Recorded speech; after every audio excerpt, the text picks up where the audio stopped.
Hi అండి, welcome back to the అమ్మా boss channel. నేను మీ లక్ష్మిని.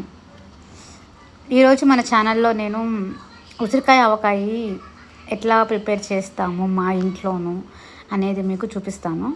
సో ఈ ఉసిరికాయలు వచ్చేసరికి మన కార్తీక మాసంలో ఉసిరికాయలు చాలా అంటే చాలా దిగుమతి అవుతూ ఉంటాయి కదా మార్కెట్లో. నేను మొన్న మార్కెట్కి వెళ్ళినప్పుడు పూజా సామాగ్రి తీసుకొద్దామని అప్పుడు నాకు ఈ ఉసిరికాయలు కనిపించినాయి. రాతి ఉసిరే పచ్చళ్ళకి పనికొస్తాయంట. ఇవి కొంచెం పెద్ద సైజు, కానీ ఏంటంటే నేను వీటిని కట్ చేయించారు వీళ్ళు, అంటే డైలీ తినడానికి మాత్రమే. ఒక 3 months 4 months నిల్వ పచ్చడి కాదు, జస్ట్ మనం ఇంట్లో తినడానికి మాత్రమే. ఇలా ప్రిపేర్ చేసుకొని ఒక 1-2 days ఓరనిస్తే తింటే చాలా బాగుంటుంది. సో ముక్కలు కట్ చేసాము. ముక్కలు కట్ చేసి ఇంకా ఫస్ట్ మనం కాయల్ని కడిగి శుభ్రంగా ఆరబెట్టాలి. తుడిచి ఆరబెట్టాలి. ఆరబెట్టిన తర్వాత ఈ ముక్కలని కట్ నేను పెద్ద పీస్ అంటే పెద్ద కాయలు కాబట్టి కట్ చేశాను. అవే స్మాల్ మీడియం అయితే నేను కట్ చేసేదాన్ని కాదు. సో ఇవి కట్ చేసినాక వీటిని మనం వేరుశనగ నూనె ఉంటుంది కదా, మేమైతే మంచి నూనె అంటాము, అది ఒకటి. సో మనం ముక్కలు మునిగేంత వరకు నూనె పోసి అది కొంచెం డీప్ ఫ్రై చేయాలి ముక్కల్ని. నేను వీడియోలో చూపించినంతగా అట్లా ఫ్రై చేయాలి. డీప్ ఫ్రై చేసి ఈ ముక్కల్ని మొత్తం, నేనైతే తెచ్చినది ఒక సోలా అంటారు వీళ్ళు, నాకు అంతకన్నా కొలత తెలియదు. సోలా కాయలు ఇవి. వీటికి ఒక 150 గ్రాములు చింతపండు, ఇది కొలత. ఒక చిన్ని గ్లాసు ఉప్పు, ఒక చిన్ని గ్లాసు కారం. ఆ కారం కూడా మసాలాలు వేయని కారం, ప్లెయిన్ కారం ఉంటుంది కదా, గొడ్డు కారం అంటారు ఇక్కడ. సో అలా ఇవి ఇంగ్రీడియంట్స్. సో ఫస్ట్ మనం ఇలా కాయల్ని వేయించుకుంటాము. తర్వాత వెల్లుల్లి, కార్తీక మాసంలో నార్మల్గా వెల్లుల్లి ఉల్లిని అవాయిడ్ చేస్తారు, బ్యాప్నీస్. బట్ మనకి అట్లాంటి ఆచారాలు లేవు కాబట్టి వీ కెన్ ఎలో కదా.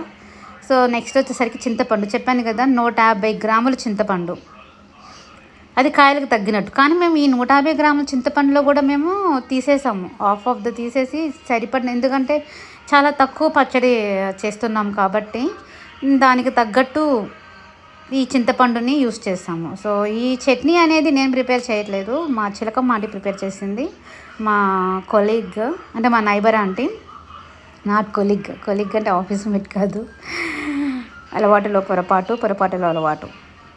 సో ఫస్ట్ నేను ఈ చింతపండుని మొత్తం మనం ఫిల్టర్ చేసేసుకోవాలి. ఫిల్టర్ చేసుకున్నది ఇది, ఒక చిన్న తలుపు కూడా ఉండకూడదు. ఆఫ్టర్ దట్ మనం ఈ మెంతులు, నేను ఒక మొత్తం ఒక 50 గ్రాములు వేసుకోండి, 25 గ్రామ్స్ వేసుకోండి మెంతులు. అది ఫైన్ మనం ఫస్ట్ రోస్ట్ చేసుకుని పొయ్యి మీద, తర్వాత మిక్సీ చాలా అంటే చాలా ఫైన్ పేస్ట్గా మిక్సీ పెట్టేసేయాలి. నెక్స్ట్ మనం కొంచెం వెల్లుల్లి యాడ్ చేసింది.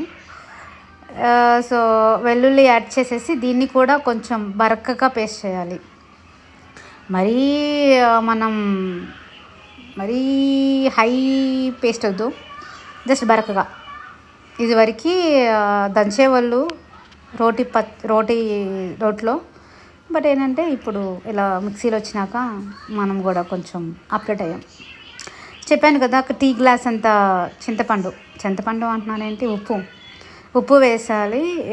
సో మళ్ళీ దాన్ని కూడాను కొంచెం ఫైన్ పేస్ట్ చేసి మిక్సీలో జార్లో తీసుకొచ్చి ఇలా ముక్కల మీద వేయాలి. చాలా ముక్కలు తక్కువ అండి, పచ్చడి కూడా మేము ఏదో మేము వచ్చేసరికి ఒక 3 members తింటాము, మా మమ్మీ తినదు కాబట్టి. సో కారం కూడా వేసాము, అది కూడా 1 గ్లాసే.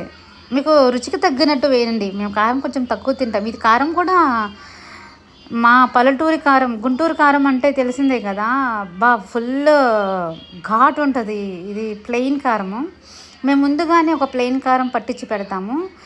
ఒకటేమో సాంబార్ కారం అంటాం, కర్రీ కారం, అది కర్రీ కారం వేరు, ఇది వేరు, ఇవి 2 సపరేట్గా పెడతాము.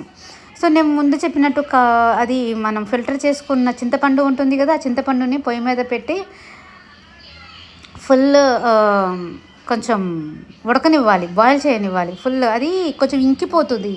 ఇంకిపోయిన తర్వాత చాలా తక్కువ క్వాంటిటీ అయిపోతుంది. అప్పుడు మనం దానిలో మేము చాలా తక్కువ వేసాము, ఇంకా మిగిల్చాము ఆ చింతపండును కూడా. అంటే ముక్కలకి చూసుకుని మనం సరిపోయినంత వేసుకోవాలి. వేసుకుని ఇంకా మిక్సీ అంటే కొంచెం కలపాలి, గట్టి తీసుకుని ఫుల్ కలిపేసేయాలి. చాలా తక్కువ పచ్చడి అయింది, మీకు వీడియోలోకి చూస్తున్నారు కదా, లైక్ దట్. సో అది ఫైన్ అయిపోయిన తర్వాత దీన్ని కొంచెం టేస్ట్ చూసుకోండి. ఉప్పు, మెంతి పొడి, కారం సరిపోయా లేదా.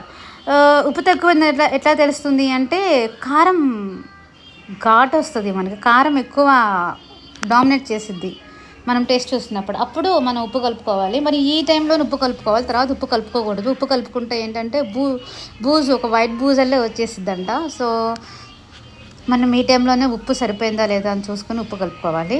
సో లాస్ట్ ఫైనల్గా ఏంటంటే మనం ఆయిల్ వేయించాం, ఫస్ట్ మనం వేపాము కదా ఈ ముక్కలని, ఏదైతే వేపామో ఆ ముక్కల నూనె ఉంటుంది కదా దాన్ని కొంచెం ఆఫ్ తీసేసి మిగిలిన కొంచెం ముక్కలకి సరిపోయినంత నూనెను వేసి దాంట్లో తాలింపులు, కొంచెం తాలింపు గింజలు, ఆవాలు, కొంచెం పప్పు ఉంటుంది కదా ఆ పప్పు కొంచెం ప్లస్ మిరపకాయలు అవన్నీ వేసేసి ఫుల్ కలిపేసేయాలి. అట్లా కలిపేసిన తర్వాత ఇక ఫైనల్గా టేస్ట్ చూస్తున్నారు మా ఇంట్లో వాళ్ళు. ఇట్ ఈస్ ఫైన్ అన్నట్టు అని అలా వచ్చేసిద్ది మనకి. తర్వాత మా ఆంటీ చెప్తుంది, టేస్ట్ చూడండి ఎట్లా ఉంది, ఉప్పు అవన్నీ సరిపోయినాయా లేదా, ఒక డబ్బాలో పెట్టేసేయండి అని చెప్తుంది తను. ఇంకా సర్లే అని ఇంకా మొత్తం ఒక జాడీలో పెట్టేసిన తర్వాత ఇంకా పచ్చడి కలిపి టేస్ట్ చూద్దాంలే రైస్లో ఎట్లా ఉంది ఏంటి అని ఇంకా కలుపుతుంది తను. పచ్చడి మాత్రం చాలా చాలా బాగుంది, ట్రై చేయండి.